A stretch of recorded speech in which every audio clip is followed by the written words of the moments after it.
you very much. Let me start by welcoming you all, ladies and gentlemen. Good afternoon.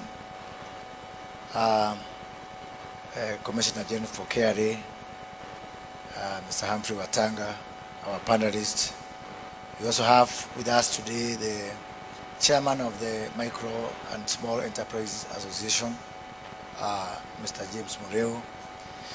I am privileged to be here to give some perspectives from the side of government on this very important summit that we are holding today.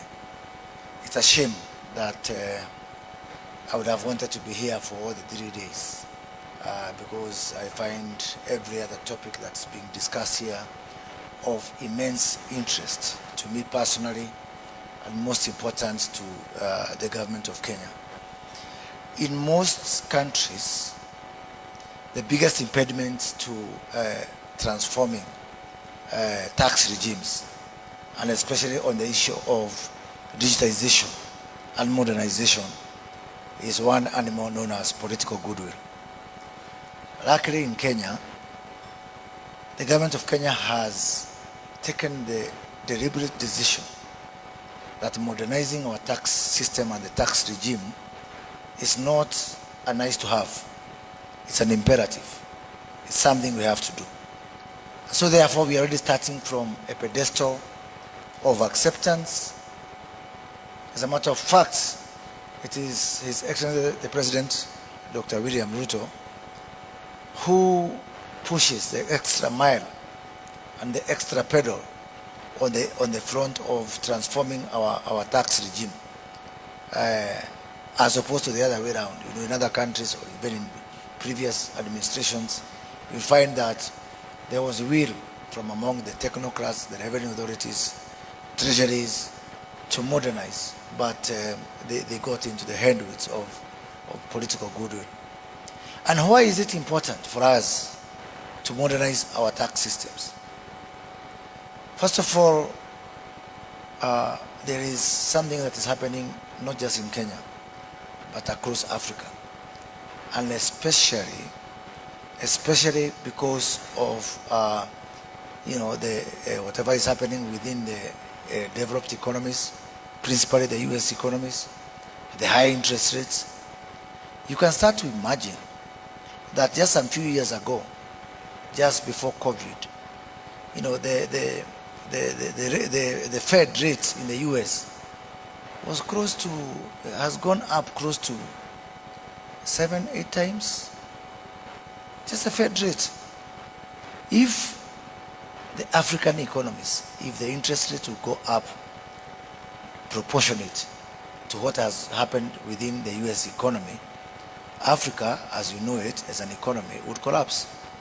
So therefore, the issue of debt, the issue of borrowing, in Kenya today, in Kenya shillings terms, this year, we will pay 750 billion Kenyan shillings. That is just close to 6 billion US dollars. 30% of our tax revenue will go to paying interest on domestic debt. I didn't say principal. I just talked about interest. I didn't talk about foreign debt. I just talked about domestic debt. And so therefore, the money that was collected today from 8 o'clock to maybe around now, we've just been working for people who lend money to government. It is that catastrophic. And so therefore for us, it's not a nice to have. It's something we have to do. Why? Because if we expand our revenue base, we'll be able to bring down our domestic borrowing especially. And with the domestic borrowing coming down, we'll be able to bring down the interest rate and especially create an impetus for the private sector credit. And that for us is very important because it is the only way to jumpstart this economy. We have done everything we can, mostly on the expenditure side. I know there's still some things we can do, but we have stretched it to the limit. The only opportunity we have for us to grow and to jumpstart our economy is to work on the revenue side. And that's what we are doing. Second point that becomes important for us in this conversation is an issue of social justice and equity. That's the other driver for us to modernize our tax systems. I just pick on one area of taxes, the income taxes. In Kenya, we have got, a very, very funny, very weird structure of the workforce. The people in the formal sector, both in public sector and the private sector, we have got 3 million people within the formal sector. Within the informal sector, we've got 16 million. The 3 million people in the formal sector, in terms of income taxes, they contribute 500 billion shillings. That's close to over $4 billion in income taxes from 3 million people. The 16 million in the informal sector contribute only 12 billion shillings. For me, that's not an economic issue. For me, it's a social justice issue. It's an ethical issue. It's an equity issue. How can 3 million people disproportionately carry the burden on behalf of 16 million people who are virtually not contributing in terms of income taxes? So, what are we doing? Having realized that that is really, for us, it is an imperative. It's a must-have. First of all, we have decided that there will be nowhere to hide. There will be nowhere to hide for anybody, at zero option. Why? First of all, we have already a huge advantage. The level of digitization, digital payments of the Kenyan economy can be, other countries can look at it green with envy. And I'm sure you've got a lot of people here from international audience. So the base is already there. Because Kenya is the only country where someone who has never gone to school cannot construct a sentence in English, but they can use digital payments through M-Pesa. What an advantage. It is better than the gold mines of Zimbabwe. It's better than the diamonds of South Africa. It's better than the oil of Nigeria. It is a resource that Kenya is extremely proud of, where you have almost virtually the entire economy having embraced digital technology. And we are doing that across other spectra. Last year, we were able to distribute fertilizers to 6.4 million farmers using e-voucher and digital technology, to people, most of them, who are largely illiterate. But the voucher was sent to their phone. We were able to cut losses and corruption and deliver fertilizer straight to the farmer, proportionate to the size of the land holding. A very huge, very, very, very huge, development. Starting this year, every Kenyan who is over 70 year old is receiving money. 1.9 million Kenyans are receiving money from government for social protection, again using mobile money and digital technology.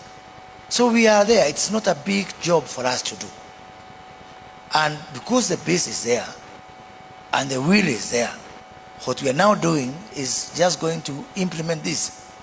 Gentleman from Safaricom has told you about our pay bills, our till numbers from our digital, from our mobile money. Today at KRA, the people who have the devices for VAT, the ETR devices, they are only 200,000. Combined, all our telcos and the banks who are doing mobile money, we've got what we call digital touch points for payments, 2 million of them, 10 times the ETRs we have at KRA. That just speaks to the huge opportunity that Kenya has to even have what I would call the early harvest of digitizing our revenue framework. And that's what we are going to do. We've agreed with the Commissioner General here that all those pay bills, Mr. James Mureo, because they are your members, they are your customers, please whisper to them that come Christmas 2024, all pay bills will also be virtual ETRs for purposes of KRA. And I know there's going to be some noise, but I also want you to tell me, where did we agree that someone will not pay taxes? Maybe I missed that memo. As far as I know, paying taxes is within our constitution, it's within our law. And by the way, when those people come to the tax bracket, maybe soon we can, for those 3 million unfortunate guys who are today paying taxes, probably we'll be able to lower the income tax for them. As our Cabinet Secretary for National Treasury said, once we net those people, the prospect of reducing our VAT, for example, from 16% to 14% will start to become a reality. This burden must and will be carried and shared by everybody. Take that to the bank. Second front is on the issue of silos. We are operating in silos. We have got just mountains and islands of people with information, which makes it very difficult for us to be able to even implement some of the topics that I've had here about AI and all that.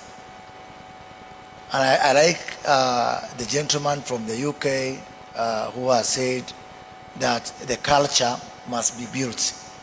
The culture of paying taxes must be built. But in our case here, and I think also Professor Ndemo mentioned that it's not just getting people to use technology, but to accept to pay taxes. Luckily for us in this country, all Kenyans love the rule of law. They are aware that we agreed within our laws and our constitution that we pay taxes. So the culture thing is not a problem. What is remaining is for us to do what we need to do. I know within these pockets, some people, when we try, especially to use AI, we are going to get into the challenges of people, citing data protection and all that.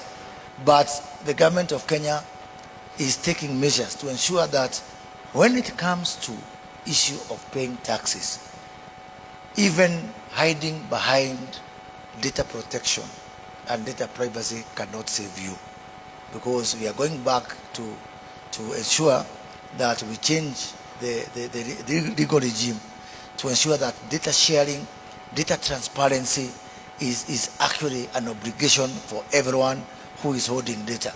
So that will make it easy for us to be able to move to the next step in terms of digitalization. And by the way, one of our other very ambitious projects that we are currently, if you open the newspapers in Kenya, currently you'll find the discussion around our modernizing our healthcare system, where for the first time, and I think unique in the whole world, we are putting all 54 million Kenyans on one digital health platform. If we are going to achieve that, and we will, because we are embarking on it from a very accelerated pace, the next task of now ensuring that all these 54 million Kenyans are also visible for purposes of tax is not something we are hiding from. It's a reality. I know there is pushback on health. I know there's going to be pushback on revenue. But the best thing is that the government is determined, and we are going to see modernization of our health system, modernization of our tax system, because for us, it is the issue of revenue where we are is an existential threat for the country of Kenya as we know it. And finally, even if we are able to modernize and to automate everything within our borders, we cannot be fully successful unless we go the extra mile and go cross-border. So this morning we were I was delighted to hear that in the UK, they don't just look at compliance from within the borders. We have to go cross-border, integrate with customs authorities in other countries, trade facilitation systems, port community systems, any other source of information that can be able to ensure that we are as accurate and we are on point as much as possible, because for us, it is not a nice to have, it's a must have. Thank you very much.